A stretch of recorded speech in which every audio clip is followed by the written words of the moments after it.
Monsieur Tess, peut-on dire que Lyon est une ville internationale?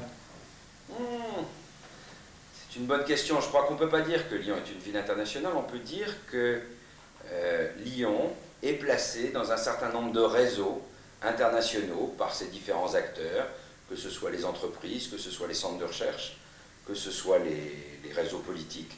Lyon est placé dans un certain nombre de réseaux qui font que ses activités s'internationalisent peu à peu et qu'elles ont de plus en plus de place dans les nœuds qui se constituent au niveau international.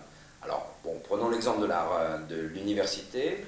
L'université a aujourd'hui 410 accords de coopération avec des universités et des grandes écoles et des instituts de recherche dans le monde entier.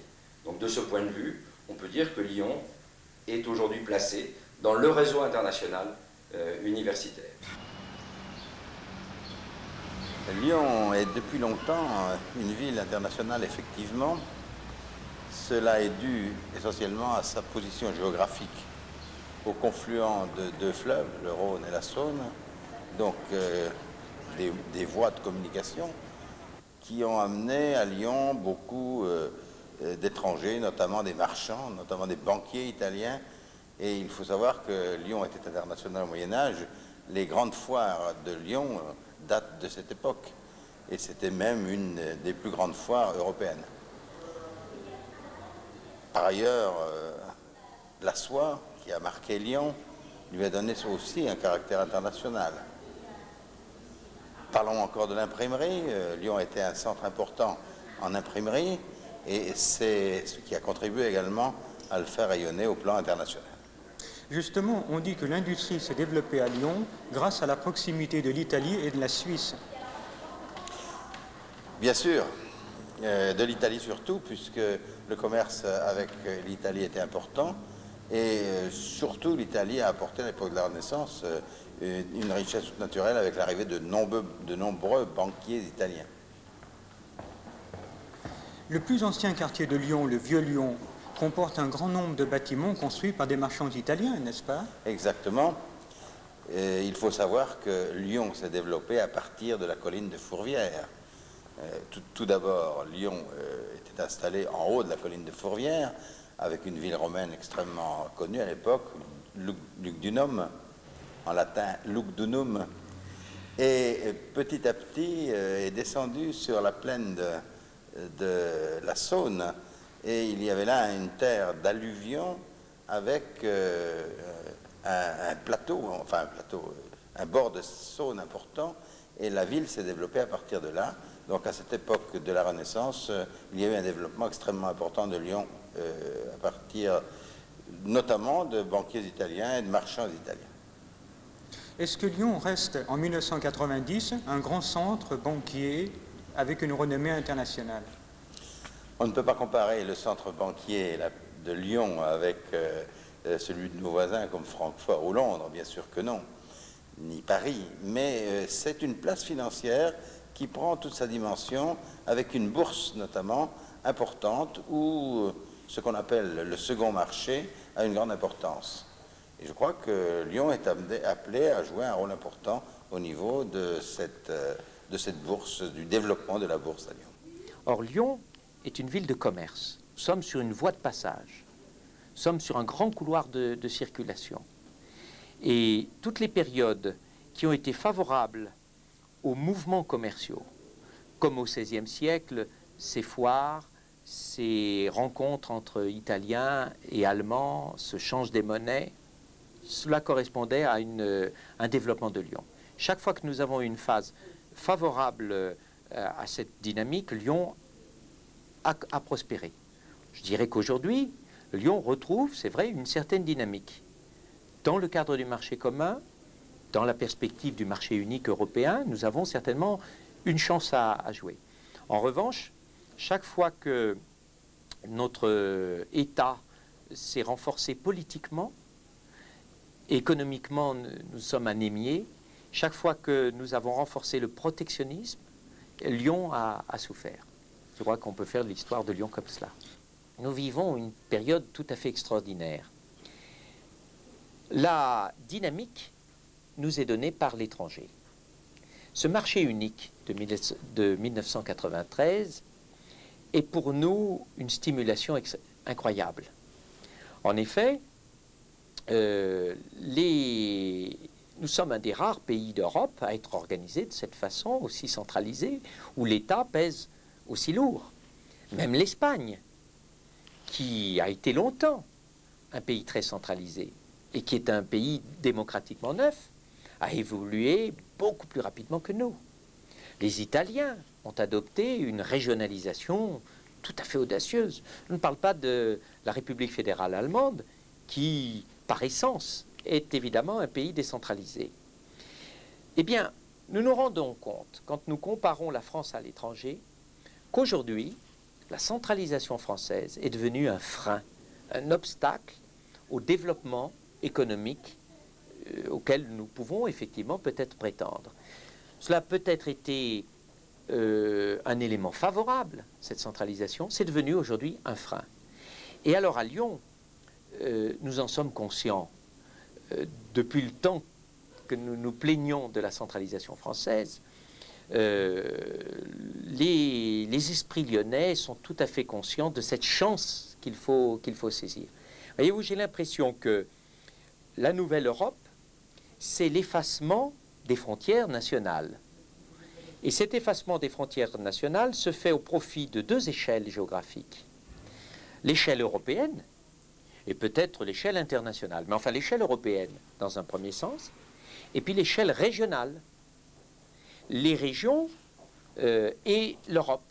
C'est-à-dire que le poids de l'État-nation, tel que la France jacobine l'avait conçu, eh bien, ce poids, cette échelle, tend à se gommer progressivement. Et ça, c'est la grande chance de Lyon, parce qu'il suffit de regarder la carte, nous sommes dans une région frontalière.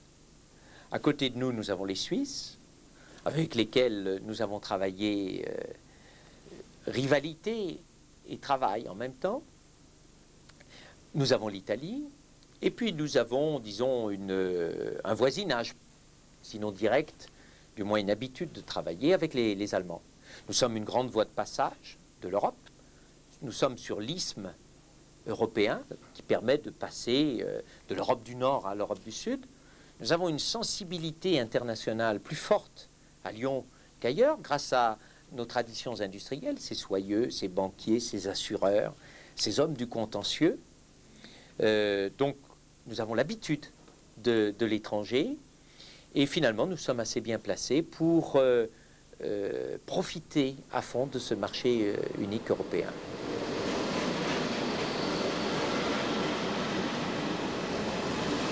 Alors, d'où notre stratégie en matière d'internationalisation de la ville qui suppose que nous ayons une qualité d'accessibilité, une qualité d'accès extrêmement bonne, qui est, de nous battre sur le TGV qu'on appelle le Rhin-Rhône, c'est-à-dire le TGV Lyon, Strasbourg, Francfort. 2, celui qui probablement se fera en premier, le TGV Lyon, Turin, Milan. Et 3, le TGV qui va vers le sud, lui, sur Lyon, Montpellier, Perpignan, Barcelone. Ça, c'est les 3 TGV. Et comme vous le savez, nous réalisons en même temps une nouvelle gare à côté de l'aéroport, dans l'aéroport même, à 200 mètres de l'aérogare, pour que ces TGV puissent passer et s'arrêter à un endroit où il y aura une bonne liaison avec tous les vols en Europe. Puisque aujourd'hui, l'aéroport de Lyon dessert toutes les capitales européennes, 7 villes en Allemagne, plusieurs villes en Espagne, en Italie. On a, je ne vais pas en faire la liste là, mais on a au total 50 vols internationaux, dont la majorité quand même en Europe. Et de ce point de vue, je crois que nous assurons pour les services et pour les sièges sociaux une bonne qualité de desserte, qui nous permet de revendiquer l'implantation de sociétés internationales. Est-ce que ça ne pose pas un problème d'accessibilité du centre? Parce que le TGV Non, est utilisé l'aéroport parce est que- à une demi-heure. Alors très souvent on critique la distance avec l'aéroport. J'étais dans l'équipe qui a conçu le schéma d'aménagement de la métropole Lyon-Saint-Étienne-Grenoble et qui a proposé le transfert de l'aéroport qui était à 6 km du centre à 18 km à peu près du centre. Comme on prend les contournements, on arrive bien à faire quand même 30 km pour y arriver. Mais je crois que le mérite de cet aéroport, c'est qu'il n'y a rien autour, il y a peu d'habitants autour, et de ce fait, c'est un aéroport qui sera toujours un aéroport ouvert jour et nuit, ce qui va être de plus en plus rare en Europe. C'est un aéroport où on a des capacités de développement importantes, puisqu'on a 2000 hectares achetés, alors qu'un aéroport comme celui de Stuttgart a 256 hectares, donc il ne peut pas faire grand-chose. Nous, notre volonté à l'intérieur même de l'aéroport, c'est de réaliser un centre d'affaires, c'est d'y mettre des activités économiques et de faire en sorte que l'on puisse réaliser les 4 pistes qui seront nécessaires à moyen terme pour le développement de l'aéroport. Mais pour cela, il fallait dégager de l'urbanisation. Donc il fallait être à 20 km. C'est la logique de l'implantation de l'aéroport. Alors il reste qu'aujourd'hui, l'aéroport a à l'heure actuelle 4 millions de passagers. Sa croissance l'année dernière était de 16%. Elle sera malheureusement probablement pas de 16% cette année. Si elle continuait de 16%, on n'arriverait plus à accueillir dans de bonnes conditions les passagers. On peut penser néanmoins qu'au rythme actuel, même modéré, on aura 8 millions d'habitants, 8 millions de passagers avant l'an 2000, probablement en 98. On aura réalisé d'ici là une deuxième piste qui est en cours à l'heure actuelle, doubler l'aérogare, mais il faudra faire une troisième piste en 1998-99 et on disposera alors d'un équipement qui nous permettra de passer à 16 millions de passagers sans problème. C'est une chance en Europe. La majorité des aéroports sont des aéroports enclavés et sont en train d'organiser ou le doublement de l'aéroport, ce qui fonctionne généralement mal. Ce sera un grand aéroport international qui a beaucoup de chance parce que le ciel au-dessus de Lyon est clair. Enfin, j'entends clair, il n'est pas encombré. Et on peut prévoir un accroissement important du trafic. Nous jouons un petit peu la complémentarité avec l'aéroport international de Genève-Cointrin parce que Genève est, lui, saturé et Genève ne peut pas se développer. L'infrastructure au sol ne peut pas s'étendre et le ciel de Genève, lui, est très encombré. Autrement dit, quand vous venez de Los Angeles ou bien que vous venez de Sydney, que l'on tombe à Lyon ou à Genève, c'est la même chose. Reste à établir une liaison entre Lyon et Genève. Et je crois qu'il faut que nous jouions cette complémentarité. Alors voilà un aspect important du développement international de Lyon, c'est l'aéroport. Et les aéroports, avant, on disait que l'aéroport de Cointrin était plus important que celui de Satolas. Est-ce que c'est toujours le cas? Oui, je ne sais plus exactement le nombre de liaisons internationales à partir de Genève, mais il doit être 3 ou 4 fois plus élevé que celui de Lyon. Hein. Et va-t-il pouvoir s'agrandir? Difficile. Alors les Genevois en sont à évoquer l'idée d'une coopération entre les deux aéroports, qui ne sont distants en fait que de 150 km, avec entre les deux une liaison cadencée par voie ferrée ou route, ils ne savent pas encore, ou avion même éventuellement. Et alors, quand on a construit l'aéroport de Satolas, on a dit qu'on l'avait construit dans un endroit où il y avait beaucoup de brouillard. C'est vrai, et qui en plus a l'inconvénient d'attirer tous les orages, parce qu'il y a une nappe phréatique sous-jacente à aux pistes, qui fait que ça attire le magnétisme ambiant. Donc, souvent, les avions ne peuvent pas atterrir. Ben, les avions français qui sont équipés de l'ATT, ils atterrissent. Les autres, ils sont parfois détournés sur Grenoble, ça c'est arrivé. Hein. Donc, cet aéroport n'a pas d'avenir. Si, parce qu'il a la place pour s'étendre. Il doit y avoir 3000 hectares de réserve, alors que les Genevois sont effectivement complètement bloqués entre la montagne d'un côté, la frontière, la ville de l'autre. Lyon et Genève, ce sont des villes qui s'aiment ou des villes qui se détestent?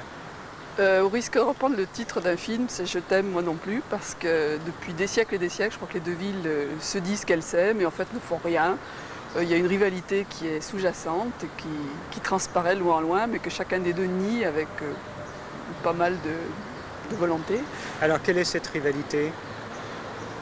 Rivalité d'image peut-être, rivalité commerciale, rivalité bancaire et au niveau international maintenant, puisque Lyon a décidé de se doter d'une image de marque Lyon Ville Internationale.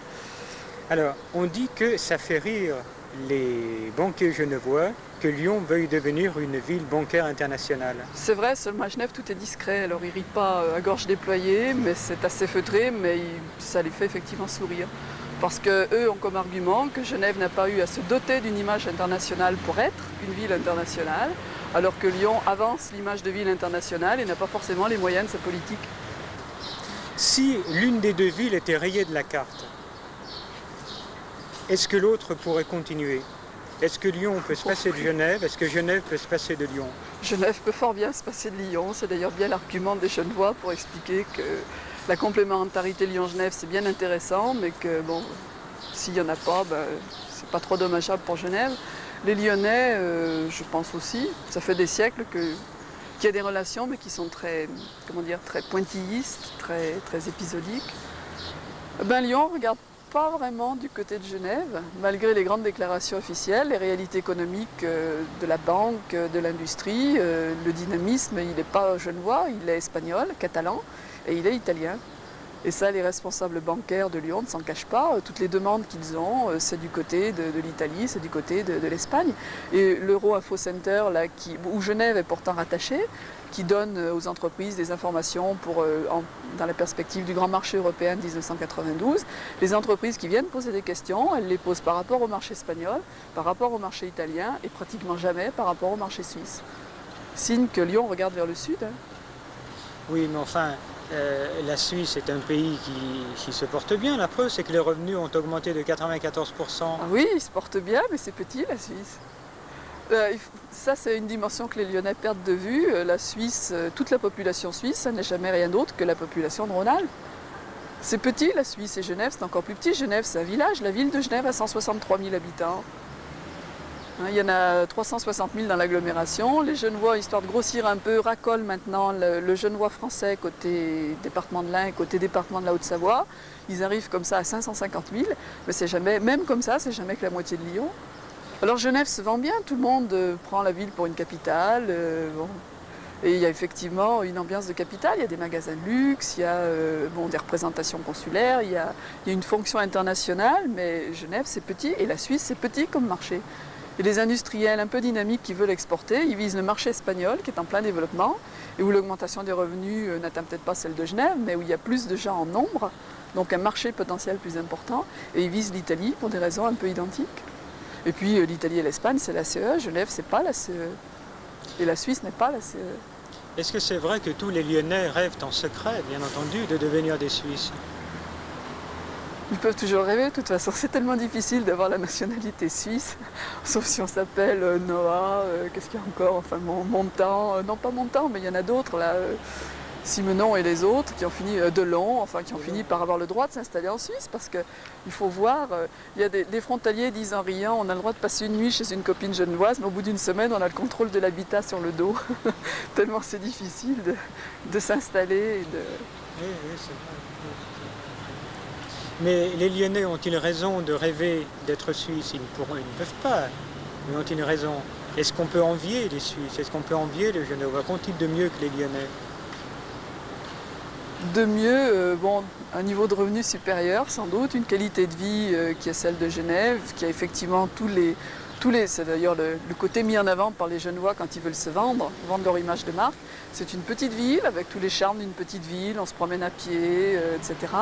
Et puis toutes les fonctions agréables là aussi d'une ville internationale, au niveau culturel, au niveau de l'enseignement, à des tas de niveaux qui sont différents.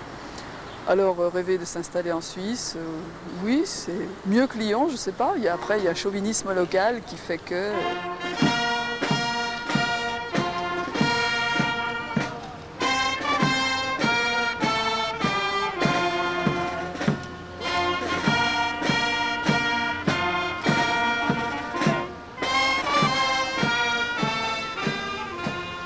Toutes les grandes entreprises ont été se localiser en région parisienne, parce que là était le pouvoir politique, parce qu'à l'époque, là étaient les services, c'est les services supérieurs aux entreprises, dans les années 60, effectivement, étaient très peu représentés en dehors de la région parisienne.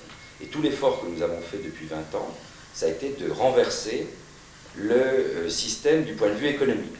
Et en particulier, vis-à-vis des entreprises, vis-à-vis des services aux entreprises, il y a eu un très gros effort de promotion et d'attraction pour qu'aujourd'hui nous disposions à Lyon des 8 grands audits internationaux. Ils ne sont plus 8 maintenant, les Big 8 ne sont plus que 6, je crois, parce qu'il y a eu des concentrations récentes. Enfin, les grands audits internationaux sont à Lyon.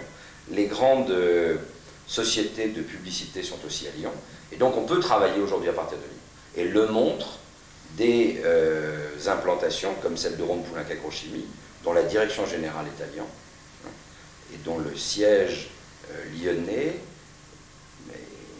travaille aussi bien sur la France que sur les États-Unis à partir de Lyon.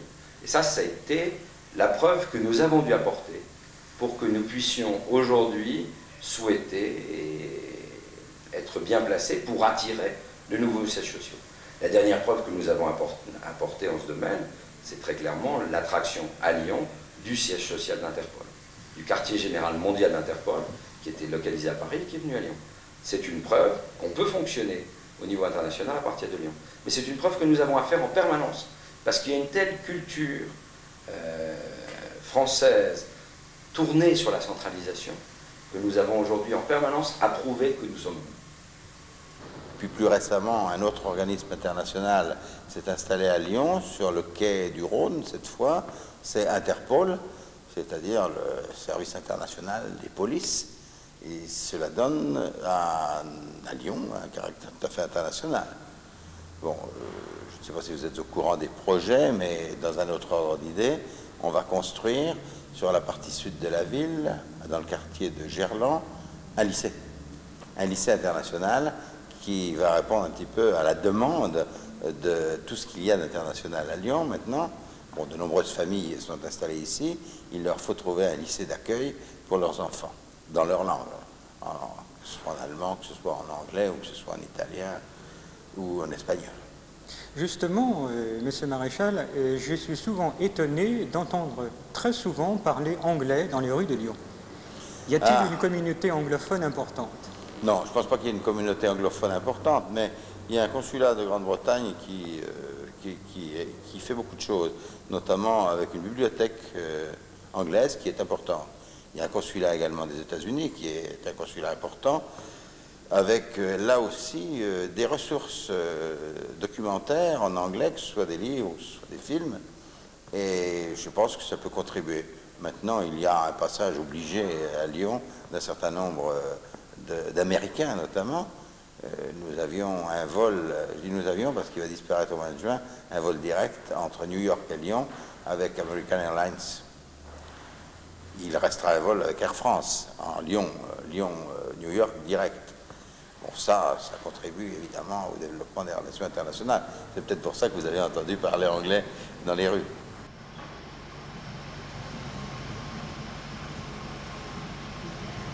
Qui sont les anglophones de Lyon?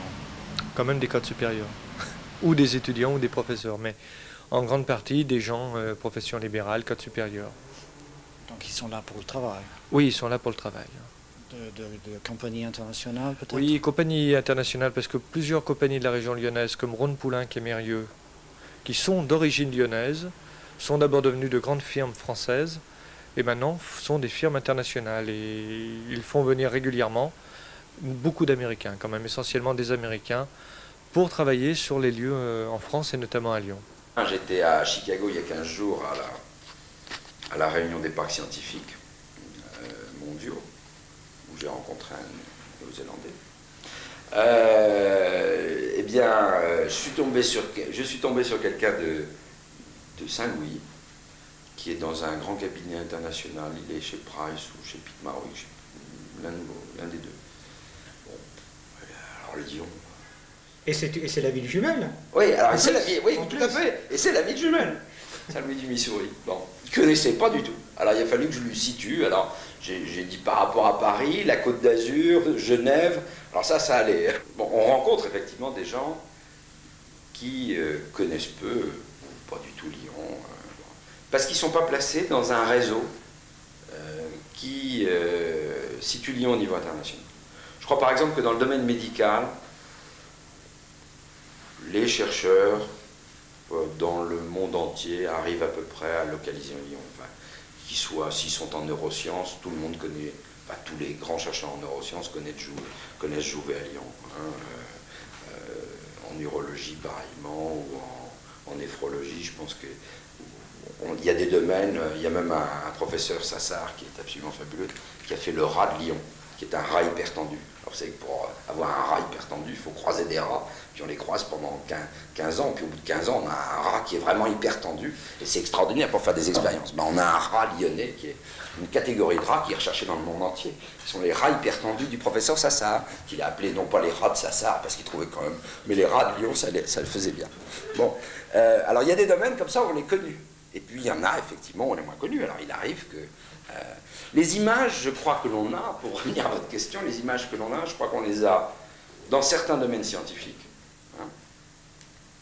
Et puis alors on a toujours l'image ancienne, mais ça il faut déjà trouver des gens d'une grande culture qui disent « Ah mais Lyon, la ville de la soie ». Alors c'est vrai qu'on n'est plus bien la ville de la soie aujourd'hui. Enfin, on a encore des grands soyeux, mais on n'est plus tellement la ville de la soie, c'est quand même plus l'activité économique dominante.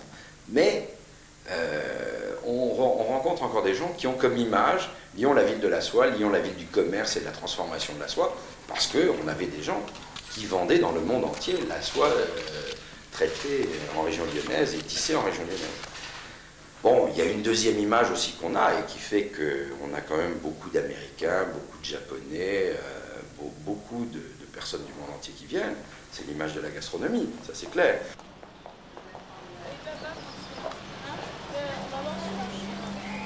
Lyon est une ville de congrès, vous savez, une ville internationale est forcément une ville de congrès. Alors, notre point faible, c'est que notre palais des congrès est obsolète et désuet. Et dans le cadre de l'aménagement de la Cité internationale de Lyon, on construit un palais des congrès à dimension internationale, modulable, qui pourra accueillir des congrès de 500 jusqu'à 4000 personnes. Et pour loger tous ces congressistes, il y a dans l'environnement immédiat 2 hôtels qui vont se construire, un hôtel international de 4 étoiles et un hôtel 3 étoiles de bon confort pour ouvrir largement à toutes les populations qui viendront là. Là, nous aurons un atout tout à fait important avec ce palais des congrès. Mais il y a d'autres salles où l'on peut tenir des colloques, où l'on peut tenir des réunions importantes. Nous avons la superbe halle Tony Garnier, dont mon collègue adjoint à la culture souhaite que ne s'y fassent là que les grandes manifestations à caractère culturel. Et puis, il y a à Lyon beaucoup de congrès médicaux parce que l'école de médecine est une école connue et ces grands congrès médicaux rassemblent souvent beaucoup de personnes. Beaucoup de personnes qui viennent de tous les horizons. Alors je compte beaucoup là-dessus pour que l'image de Lyon se façonne autour de ce tourisme qu'on peut appeler le tourisme d'affaires.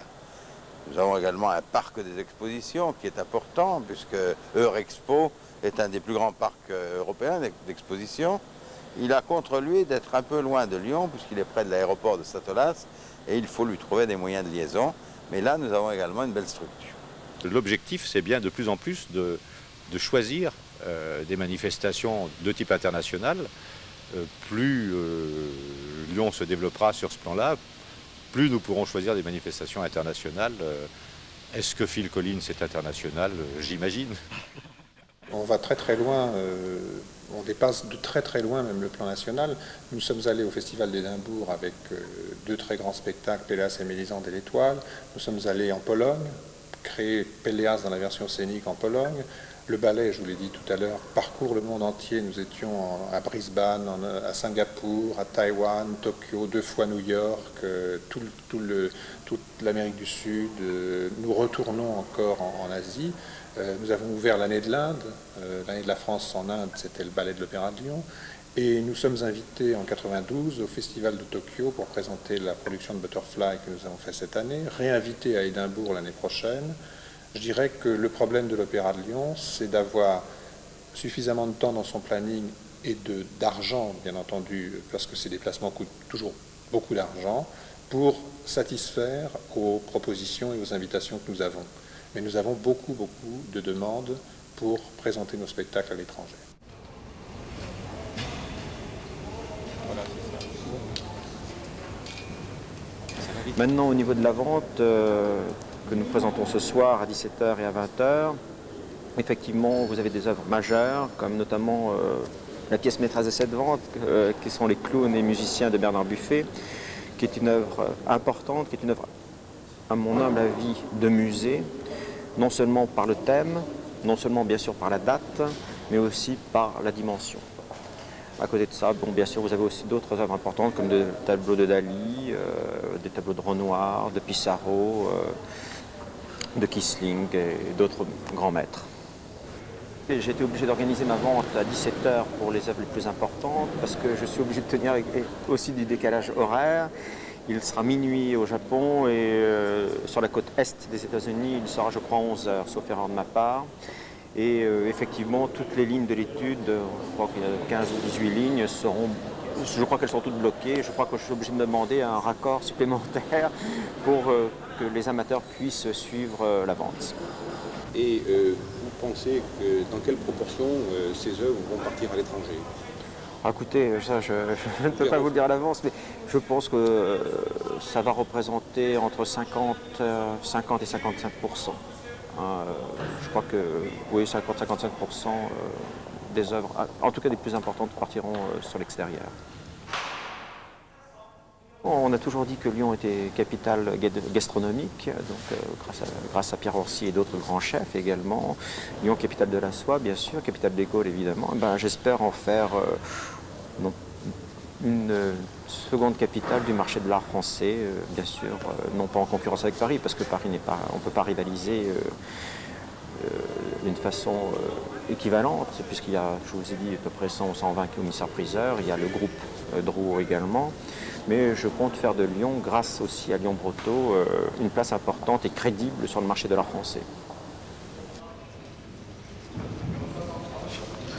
Numéro 63.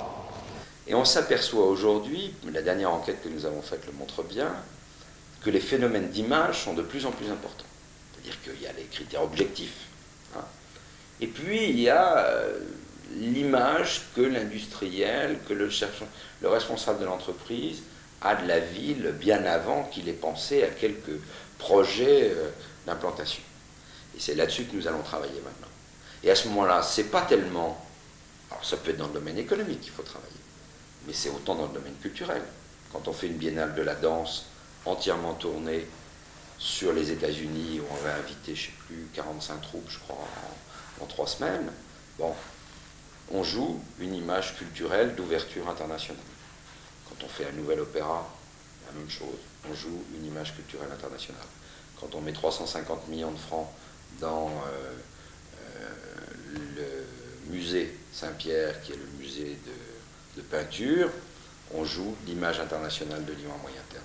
Alors ça ne va pas se faire tout de suite. On sait très bien que dans ces phénomènes d'implantation et dans ces phénomènes de développement urbain, il faut compter 20 ans, il faut compter 30 ans.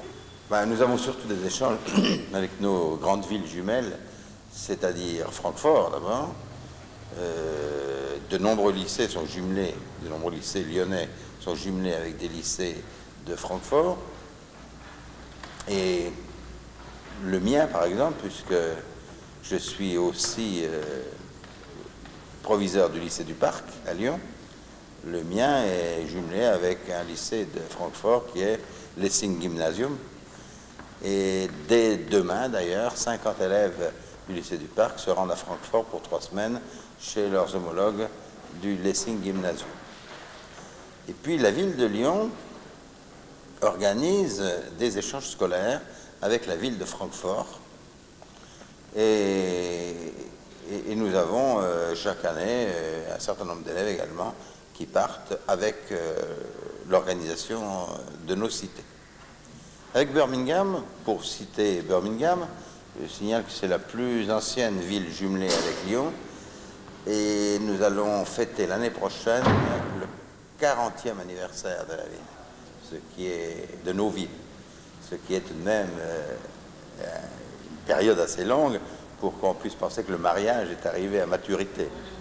Eh bien, à Pâques, nous avons envoyé 160 élèves de Lyon, échangé avec 160 élèves de Birmingham. Donc vous voyez que c'est important, et nous recommençons au mois de juillet avec des nombres d'élèves à peu près comparables. Et puis nous avons également un jumelage entre la ville de Lyon et la ville de Saint-Louis du Missouri. Et pas plus tard que dans 15 jours, un voyage est organisé par la ville de Lyon, conjointement avec la ville de Saint-Louis du Missouri, pour envoyer, je crois, une vingtaine d'élèves aux États-Unis. Alors, nous avons également avec Barcelone des échanges scolaires, nous avons également des échanges scolaires avec Milan, et puis nous avons d'autres villes jumelées avec lesquelles nous n'avons pas d'échange pour l'instant. Puis vous imaginez que du côté de l'Est, ça bouge, et qu'il n'est pas exclu que nous ayons là une ouverture sur des pays comme la Roumanie, la Hongrie peut-être. Nous sommes déjà jumelés avec un pays de l'Est, c'est la ville en Allemagne de l'Est de Leipzig. Alors, en Pologne, nous avons également un projet avec la ville de Łódź, c'est Krylotz, mais qui n'est pas avancé pour l'instant. Mais plusieurs lycées de Lyon sont jumelés avec des lycées polonais. Je me souviens être passé devant l'hôtel de ville il y a quelques mois, avoir vu un drapeau portugais et beaucoup de personnes. Que se passait-il? Eh bien, nous avions le président du Portugal qui était en réception à l'hôtel de ville. C'est la raison pour laquelle il y avait un drapeau portugais et une délégation importante des Portugais de Lyon. Avez-vous reçu ces derniers temps beaucoup de délégations officielles importantes de pays étrangers? Oui, oui, oui. Nous avons reçu tout récemment le maire de Francfort avec une partie de son conseil municipal. Nous avions eu 3 semaines auparavant le Lord Mayor de Birmingham avec quelques membres de son cabinet.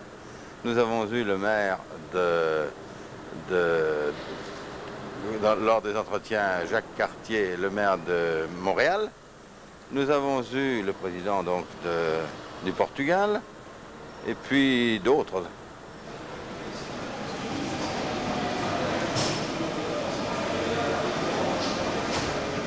Si vous voulez, le premier jour de l'inauguration du métro, en mai, le 2 mai 1978, nous avions 100 000 voyageurs, qui est un chiffre déjà important parce qu'on était parti sur 25 000 personnes. Et on atteint aujourd'hui 280 000 voyages jour, donc je pense que ça montre, les chiffres sont là, pour montrer que les Lyonnais aiment bien leur métro.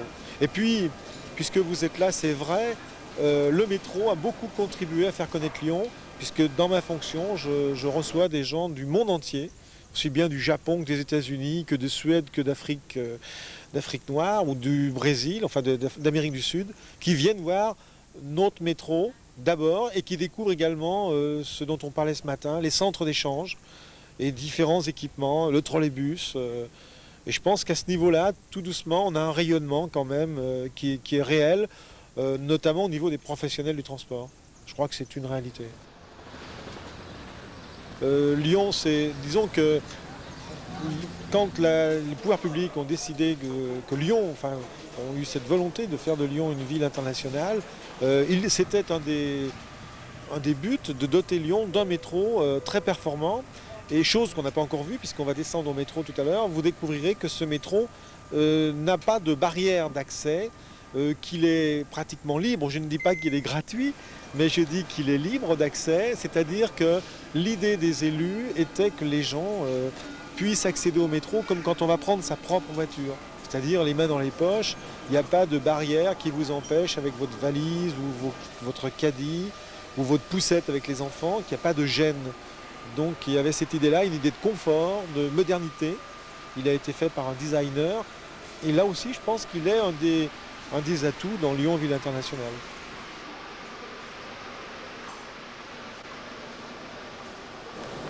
Et je vois arriver là un groupe de Barcelone, car nous avons en ce moment une semaine sévillane, andalouse, avec des représentants de la ville de Séville. C'est fini la semaine, hein? Non? Les samedis, non, nous vont finir les samedis. Donc je sais qu'il y a beaucoup de monde, ça se passe bien? Oui, ça passe bien, c'est bien. C'est pas mal. Je crois qu'après, nous devons lier plus les deux cités et avoir plus de liaisons officielles. Attends-moi. Hein? Oui, mais il faut que nous continuions comme ça. C'est ça. Je crois que c'est très bien laissé. laissé. Plus officiellement aussi. La ville de Séville, la ville de Lyon, parce que pour moi, la place de Lyon, c'est bon pour distribuer tous les produits. Nous sommes, la ville de Lyon s'est impliquée quand même. C'est pour ça que nous devons profiter de ça. Profiter de ça. Oui. Bonne Merci journée. Oui. Merci. Buenos días. Es bueno.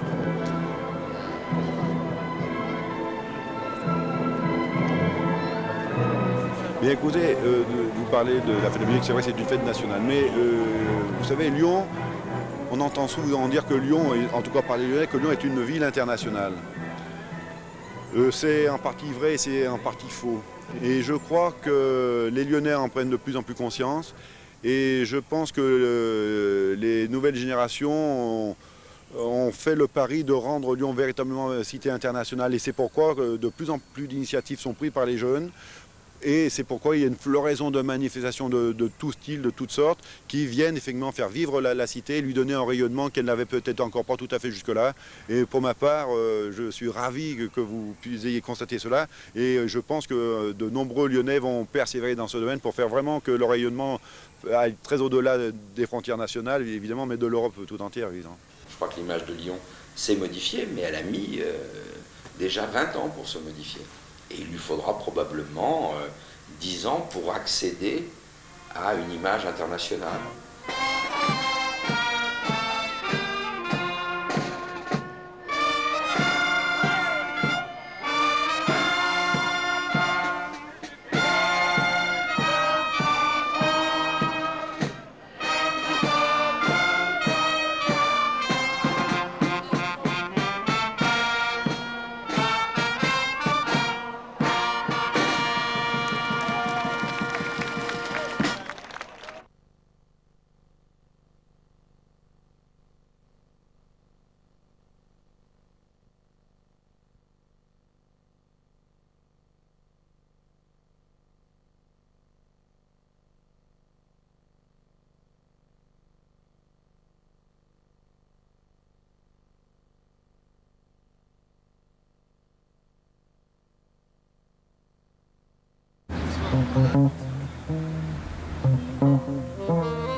Oui, bonjour, je suis donc Gérard Bamet. Je travaille à la Société lyonnaise de transport en commun où je travaille en relations publiques. Et ma tâche principale, c'est d'accueillir toute personne qui veut découvrir le réseau de Lyon, aussi bien le réseau bus, métro que funiculaire. Et donc j'accueille aussi bien des enfants que des adultes, que des personnes âgées qui sont également des adultes. Et des gens de l'étranger comme des gens qui viennent du Japon, qui viennent d'Amérique, qui viennent d'Afrique ou d'Australie également. Et en dehors de ça, à mon corps défendant, je suis un petit peu monsieur histoire parce que j'ai 35 ans de maison et je suis un peu le monsieur histoire de l'entreprise pour avoir vécu depuis 35 ans dans cette maison et avoir vécu toute l'évolution de cette maison. Voilà. Voilà, je m'appelle Hans van Ebergen, je suis directeur transport du Citral, qui est le syndicat des transports du Rhône et de l'agglomération lyonnaise, autorité organisatrice des transports urbains et donc propriétaire de la marque TCL, qui est donc le réseau de transport en commun lyonnais. Je suis d'origine néerlandaise, économiste de formation, mais travaillant depuis 20 ans dans les transports en France. Voilà, je m'appelle Thierry, j'ai 17 ans et demi. J'habite à Vénissieux, mais je suis né à l'île de la Réunion. Je suis lycéen à Lyon, l'école de la Martinière. Et ça fait bientôt 11 années que je suis ici. Salut, je m'appelle David. J'en ai peut-être pas l'air, mais je suis lycéen. La Martinière, pareil, que mon camarade. J'habite à Vénissieux. Je viens ici régulièrement parce que j'habite pas à Vénissieux même. Qu'est-ce que je peux dire d'autre? À part que j'ai 15 ans. Et puis je dis bonjour à tous les Néo-Zélandais, surtout les Néo-Zélandaises. Bonjour, je m'appelle Jérôme, j'ai 17 ans. J'habite à Lyon et j'ai habité 1 an au Maguette. J'adore le rugby, je suis lycéen et je suis à la Martinière comme mes copains. Salut, je m'appelle David, j'ai 15 ans, je suis né à la Mulatière à Lyon. Maintenant, ça fait 10 ans que je suis ici à Vénissieux. Et puis je suis à la Martinière, Montero à Lyon. Donc Jean-François Mermet, je suis ingénieur de formation. Je suis le premier adjoint donc, du maire de Lyon, donc, de M. Michel Noir, et je suis également vice-président de la communauté urbaine, avec comme délégation les déplacements urbains donc, au sein de l'agglomération. Bon, je me présente, Patrick Pluquet, je suis adjoint responsable de cette subdivision. Cette subdivision s'occupe de l'exploitation des tunnels de la Croix-Rousse, tunnels de Fourvière et des zones piétonnes de Lyon. Je m'appelle Michel Dujardin, je travaille à la communauté urbaine de Lyon à la mission Grand Projet et je suis chargé de la communication de ce service et notamment de l'opération du périphérique Nord. Je m'appelle Philippe Gratadour, je suis directeur des transports et communications à la région Rhône-Alpes. Bonjour, je suis Muriel Lemaire. Je travaille ici à l'aéroport de Lyon depuis de nombreuses années. Je suis en charge en fait de tout ce qui concerne la communication de l'aéroport. Quand nous disons aéroport, bien sûr nous pensons compagnie. Or ici l'aéroport de Lyon est géré comme la plupart des villes, la plupart des grands aéroports français est géré par la Chambre de commerce et d'industrie de Lyon. Donc je travaille au sein de la Chambre de commerce et d'industrie de Lyon et j'assure en partenariat avec l'ensemble des entreprises présentes sur le site la communication de cet aéroport, c'est-à-dire en fait l'information destinée à la fois à un public interne mais également externe sur tous les services, les produits, les lignes qui sont proposés ici au départ de Lyon-Satola. Je m'appelle Gérald André, j'ai le plaisir de diriger donc la gare de Satolas. Je suis quelqu'un qui est issu purement du transport ferroviaire, donc je suis spécialisé transport.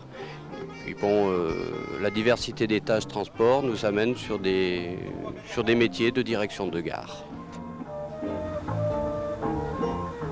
Bonjour, je m'appelle François Gindre, je suis directeur de Lyon Parc Auto depuis 5 ans. Je suis lyonnais depuis 42 ans puisque j'y suis né et que ma famille est lyonnaise. C'est une ville où je suis très content de vivre et de travailler parce que je l'aime énormément et je pense qu'elle a tant de qualités que j'ai du mal à imaginer vivre ailleurs.